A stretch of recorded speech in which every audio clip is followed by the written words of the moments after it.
Hi, my name is Richard Lander. I'm a Principal Program Manager Lead on the .NET team. Lately, I've been focused on the .NET Core cross-platform and open source project. That's what I'm going to talk with you about today. .NET Core is a new version of .NET that we made available to you. It addresses a lot of customer feedback that we've received over the years. At its most general, .NET Core is an API spec. It defines a set of types that will become the new generation of portable class libraries. It includes the async HTTP client type and array list. .NET Core is also an implementation of that API spec. That means that you can write code using those APIs and expect your code to run anywhere .NET Core does, on Windows or Linux, for example. .NET Core has a flexible architecture. It is intended to be very general purpose, so that it can be used in many places. At the same time, we sometimes decide to build an optimized implementation too. This is the case with .NET Native. It's a variant of .NET Core and uses most of the general purpose .NET Core libraries to target both the Universal Windows Platform on Windows and now native executables on Linux, OS X, and Windows. .NET Core installs as an app local component by default. That means that each app gets its own version and there are no versioning conflicts. That changes directly based on customer feedback. You can install .NET Core as a shared component too, used by multiple apps. There's lots of choice. Tools are an important part of the story. Both Visual Studio 2015 and Visual Studio Code support .NET Core. VS 2015 already has great support for .NET Core debugging, and it's coming soon to VS Code. We are releasing a new set of command line tools. You can think of these as power user tools if you'd like. They are similar in nature to the Go and Node command line tools. Now, pivoting a little to higher level aspects. .NET Core is open source. That's very important to some people. It's very important to us at Microsoft. It's changed our development approach completely. We've been more than a little surprised at how much the community has jumped in and improved the product. We're glad that they can help, and it directly improves your experience with the product. Very related, we use an open development process, or maybe I should say we strive towards it. We publish design notes. We also hold some design meetings on Google Hangouts, and we'll do more. Open source is shared ownership. It just is. At the same time, Microsoft is a huge contributor to the product. We do want to see .NET Core grow in terms of users, contributors, and other .NET companies using it. There can be more project sponsors. We'd love to see that. There are multiple workloads that run on .NET Core.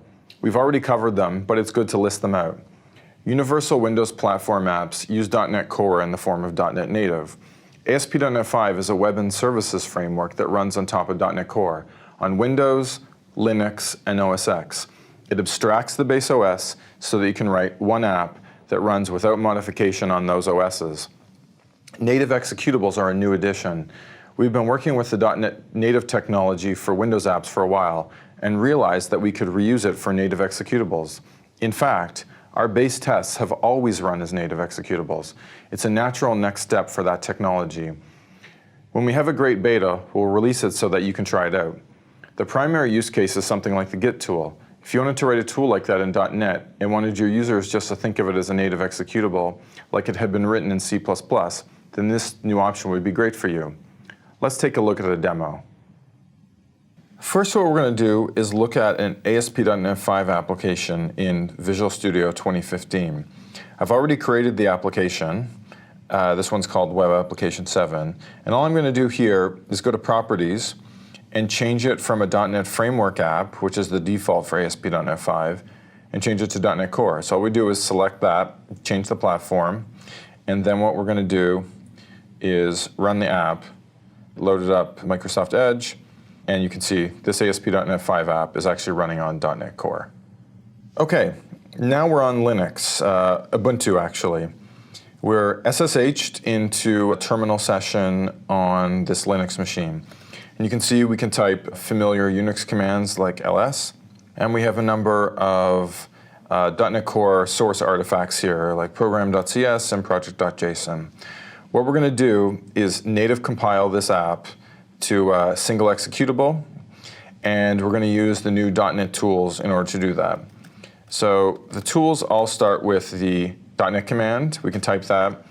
It shows you some help. At the moment, we only have a few commands implemented, but several more commands will be coming. The .NET tool actually just coordinates these commands in order to build something useful for you. So let's start by compiling our application.